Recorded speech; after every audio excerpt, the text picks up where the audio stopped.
Hola jóvenes, sean bienvenidos a un nuevo video tutorial para la asignatura de electricidad y máquinas eléctricas. Mi nombre es David Palma y soy ingeniero eléctrico y vamos a tratar la unidad de circuitos y máquinas eléctricas en corriente alterna monofásica. El día de hoy, motores de corriente alterna. Los motores de corriente alterna se dividen en dos grandes grupos, motores monofásicos y motores trifásicos. Dentro de ellos tenemos subcategorías, como son los motores de inducción, inventados por Nicolás Tesla, y los motores sincrónicos. Los motores sincrónicos reciben ese nombre porque la velocidad mecánica de su eje y la velocidad de su campo magnético en el estator son iguales. Mientras que los motores de inducción también son llamados motores asincrónicos porque la velocidad de su campo magnético y la velocidad de su rotor son diferentes. En ese contexto, vamos a tener que ambos tienen una velocidad de campo magnético que depende de 120 por la frecuencia dividido el número de polos. Esta rotación de campo magnético ocurre en el estator de ambas máquinas. Mientras que para el motor de inducción vamos a tener una velocidad mecánica que va a depender de S, la velocidad sincrónica, 1 menos S, donde S corresponde al deslizamiento, que nos va a indicar qué porcentaje es menor su velocidad en comparación a la velocidad del campo magnético. El principio de funcionamiento de los motores de inducción, ya sean monofásicos o trifásicos, se establece en base a la ley de Faraday, la ley de Lorentz y la ley de Ampère. La ley de Faraday establece el principio de inducción magnética que va a permitir, ¿cierto? O que establece que un campo magnético variable en el tiempo es capaz de inducir un voltaje en otra bobina. La ley de Lorentz nos va a establecer que si una carga eléctrica está dentro de un campo magnético, percibe una fuerza. Para nuestro punto de vista, básicamente, si consideramos un conductor eléctrico y hacemos circular corriente eléctrica en él, este sentirá una fuerza perpendicular a la dirección del campo magnético, por ende se moverá. Esto lleva al principio de funcionamiento de todo motor, ¿cierto? Si consideramos una espiral simple, vamos a tener que, acá en esta zona, por ejemplo, vamos a tener una fuerza ascendente, pero acá la corriente viene en sentido contrario, por tanto vamos a tener una fuerza descendente. Finalmente vamos a tener la ley de Ampère que establece que alrededor de un conductor eléctrico se forma un campo magnético cuando circula corriente eléctrica. Esto es lo que establece el principio de funcionamiento básico. Yo energizo, ¿cierto?, el estator de la máquina con corriente alterna, genero un campo magnético variable en el tiempo y induzco una corriente y un voltaje en el rotor de la máquina. Por eso recibe el nombre de motor de inducción. Acá tenemos la representación, ¿cierto? El estator induce campo magnético en el rotor. Este campo magnético afecta, ¿cierto?, al rotor. Se va a inducir un voltaje en el rotor y una corriente y él va a empezar a girar. Los motores de inducción los vamos a dividir en dos grandes grupos. Aquellos que tienen su rotor bobinado y su rotor tipo jaula de ardilla. Recibe ese nombre porque básicamente, si lo desarmamos y le sacamos el núcleo, va a aparecer una jaula de ardilla. Bien, sigamos acá. En ese contexto, los motores de inducción que vamos a estudiar el día de hoy van a ser los de jaula de ardilla. ¿Por qué? Porque son los más utilizados hoy en día para máquinas monofásicas, ¿cierto? Dado que no requieren mantenimiento, tienen una velocidad constante y permiten ser funcionar, ¿cierto?, en régimen de trabajo continuo. Las grandes ventajas es que tienen una alta corriente de arranque. Bien, en ese aspecto, jóvenes, a diferencia de lo que sucede con una máquina trifásica, donde vamos a tener un campo magnético circular y variable en el tiempo rotacional debido a que tengo tres fases, voltaje C, ¿cierto? Vamos a generar una red, un campo magnético rotatorio. En corriente alterna eso no sucede en un sistema monofásico, dado que solamente tengo una sola fase. Es por eso que los motores monofásicos, ¿cierto?, deben tener dos devanados en el estator. Un devanado que va a realizar el trabajo y un devanado auxiliar que va a ser utilizado durante el arranque de la máquina solamente. En ese aspecto, los aspectos constructivos de los motores monofásicos son idénticos a los trifásicos. Vamos a tener la carcasa donde va a estar ubicado el estator de la máquina, vamos a tener el rotor, vamos a tener el eje. La única diferencia es que vamos a tener este sistema centrífugo que va a ser una base de interruptor que nos va a permitir conectar y desconectar la bobina auxiliar en nuestro motor de inducción. Vamos a ver. ¿Por qué los motores de inducción monofásicos necesitan dos devanados? Debido a que poseen un torque de arranque igual a cero, por tanto no pueden partir con carga en su eje conectado, de hecho no siquiera pueden salir de la inercia. Esto se compensa al agregar los devanados auxiliares y en ese contexto, jóvenes, vamos a tener, según esta condición de funcionamiento, tres tipos de motores jaula de ardillas principales. Vamos a tener los motores monofásicos con capacitor de arranque, o sea, el condensador va a estar conectado al sistema solamente durante el arranque del motor. Motores monofásicos con el condensador permanente, o sea, el condensador permanece energizando el sistema en todo momento. Y el motor de fase partida con plaqueta centrífuga, que ya vamos a ver que funciona como un interruptor, ¿cierto? En ese contexto, jóvenes, vamos a hablar en primera instancia con los motores jaula de ardilla con condensador. En nuestro motor vamos a poseer, ¿cierto?, un devanado principal o de trabajo. Pero para que exista rotación, ¿cierto?, necesita un campo magnético variable en función del tiempo rotacional. Es por eso que debo agregar un segundo devanado. Para que este devanado, ¿cierto?, permita la generación de un campo magnético rotativo en función del tiempo, necesito generar un desfase, ¿cierto?, entre las corrientes de ambas bobinas. Para realizar ese proceso es que se incorporan condensadores eléctricos. De esta manera,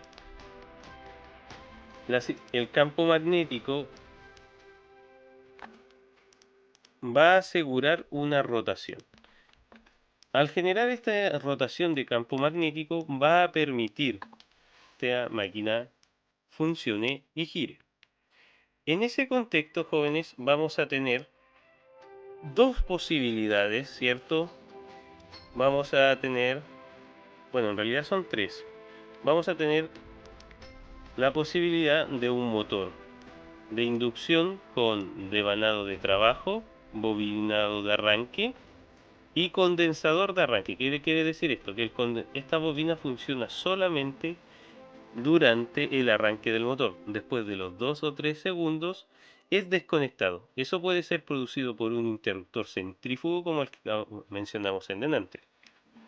Aunque para motores pequeños se ocupan a veces PTC, que son sistemas de interruptor que cambian, ¿cierto?, y aumentan su resistencia en función de la temperatura. Esto solamente para motores pequeños. Para los motores ya de mayor envergadura utilizamos normalmente interruptores centrífugos, como analizamos en delante, ¿cierto? Acá tendríamos el interruptor centrífugo. Ellos en condiciones normales están en condición cerrada. Y una vez que empieza a girar el motor, ¿cierto?, por fuerza centrípeta, ¿cierto?, son, por así decirlo, activados y desenergiza, en este caso, o abre el circuito para desenergizar o dejar fuera de servicio al condensador de arranque. La otra posibilidad que vamos a tener, jóvenes, es poseer un devanado de trabajo, que es el que está acá, ¿cierto?, fase neutro, un bobinado de arranque y tener un condensador de uso permanente y un condensador de arranque. Este procedimiento o esta condición se utiliza debido a que los motores presentan un muy mal factor de potencia, los motores monofásicos. Entonces, de esta manera puedo compensar en parte el valor de factor de potencia que ellos van a poseer. Por último, vamos a tener el motor monofásico que en los últimos años se ha vuelto más popular, ¿cierto? Que es el motor con devanado de trabajo, pero también con condensador permanente. Tiene un devanado, por tanto el devanado auxiliar se mantiene conectado y funcionando en el sistema. Bien, jóvenes, en resumen, ¿cierto? La condición más básica que vamos a tener para los motores de inducción va a ser poseer un devanado de trabajo. Pero para poder gestionar un desfase cierto y generar un campo magnético rotativo voy a necesitar un devanado auxiliar. Ellos van a compartir la conexión del punto neutro, por lo que vemos en las imágenes, pero al devanado auxiliar debe estar alimentado por un condensador. De esta manera va a existir desfase entre la corriente en el devanado de trabajo y en el devanado auxiliar. Este condensador, dependiendo del modelo, va a ser de uso permanente o debe ser desconectado. En esa condición, ¿cierto? Jóvenes, vamos a poseer en esta zona el conector centrípedo. De esta manera, yo acá puedo alimentar, llegar desde la fase, ¿cierto? Y mi sistema y mi motor va a funcionar de manera normal. Ahora, si yo quisiera invertir el sentido de giro, ¿cierto?, de estos motores eléctricos, vamos a tener que en la bornera nos vamos a encontrar con esta condición. Normalmente los motores traen tres borneras, ¿cierto? Una un punto común solamente. Ahora, si en esta configuración que traen los equipos normalmente van a girar en sentido horario. Si yo quiero invertirlo y hacerlo girar en sentido antihorario, solamente debo cambiar los puentes de las plaquetas que traen establecidos los motores en este caso. Al realizar este intercambio de las plaquetas voy a lograr invertir el sentido de giro. ¿Por qué? Porque estoy invirtiendo la polaridad, ¿cierto?, en los devanados de nuestros motores. ¿Ven? Acá se puede apreciar cómo al cambiar los puentes invertimos, ¿cierto?, la alimentación que le estamos realizando al devanado, en este caso auxiliar. Si ustedes se fijan, está invertido el sentido del uso de la corriente eléctrica. Bien, para terminar, vamos a hablar, ¿cierto?, del motor monofásico, ¿cierto?, de fase partida con desconexión centrípedo. Este motor, a diferencia de los vistos anteriormente, no posee condensador. Está diseñado de tal forma, ¿cierto?, que solamente va a constar de la bobina de trabajo y la bobina auxiliar. Esta bobina auxiliar es solamente durante el arranque. En ese concepto, ¿cierto?, se energiza eléctricamente tanto la bobina de trabajo como la bobina auxiliar durante el arranque. A medida que el motor va girando, este elemento, ¿cierto?, es expulsado generando la apertura del circuito. Una vez que el motor se desenergiza, simplemente a través de un sistema de resortes de, de este conector vuelve a su posición normal, ya estará en posición cerrada, ¿cierto? Lo que va a permitir, ¿cierto?, es dejar el motor listo para otra operación. En ese contexto también vamos a mencionar que existe otro tipo de motor monofásico que es utilizado para máquinas de pequeña potencia, que es el motor de monofásico, ¿cierto?, con bobina tipo sombra. ¿Por qué recibe este nombre? Porque este motor, que está diseñado para bajas potencias, siempre fraccionarias de HP, vamos a tener en esta zona, ¿cierto?, unas bobinas adicionales que van a funcionar básicamente como un transformador eléctrico. Veamos acá este diagrama. Al tener las devanadas principales y circular corriente eléctrica, van a generar un campo magnético. Este campo magnético va a inducir un voltaje y una corriente en estas bobinas, lo que va a permitir generar un desfase de campo magnético, lo que va a provocar el campo magnético giratorio, ¿cierto?, que va a permitir el funcionamiento de la máquina. En ese contexto, ¿cierto? Hemos analizado los diferentes tipos de motores monofásicos que podemos encontrar a nivel industrial. Para terminar, vamos a entregar algunas fórmulas útiles. Primero, recordar lo siguiente. Los motores eléctricos se van a entregar en HP. Esto corresponde a potencia mecánica. En ningún momento corresponde a la potencia eléctrica absorbida desde la red. Un HP corresponde a 746 watts.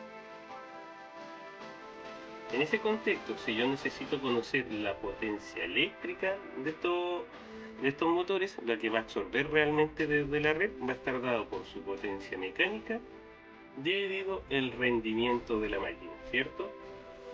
También recordar lo siguiente, que para un motor monofásico, la forma más rápida de calcular su corriente real van a ser los HP por 746 dividido el voltaje de nuestro motor, ¿cierto? Multiplicado por el factor de potencia del motor dividido el rendimiento de la máquina. Recordar que el rendimiento nace de que las máquinas eléctricas tienen una potencia de entrada. En el proceso tienen pérdidas, ya sea en el entrehierro, en los devanados de los materiales, y recién acá yo tengo una potencia mecánica útil. La relación entre la potencia mecánica de salida y la potencia eléctrica se conoce como rendimiento. También en ese contexto mencionar, ¿cierto?, de que otra ecuación muy útil es saber cómo determinar el condensador para un motor monofásico. Y este viene dado por 3.18 por la potencia del motor o potencia eléctrica por 10 elevado a 6 dividido el voltaje del motor por coseno de alfa, que básicamente sería nuestro factor de potencia. Bien, jóvenes, espero que les haya gustado este nuevo video. Estén pendientes porque van a aparecer más. Con esto me despido, ¿cierto? Soy David Palma, ¿cierto? Y fue un video tutorial para la asignatura de electricidad y máquinas eléctricas.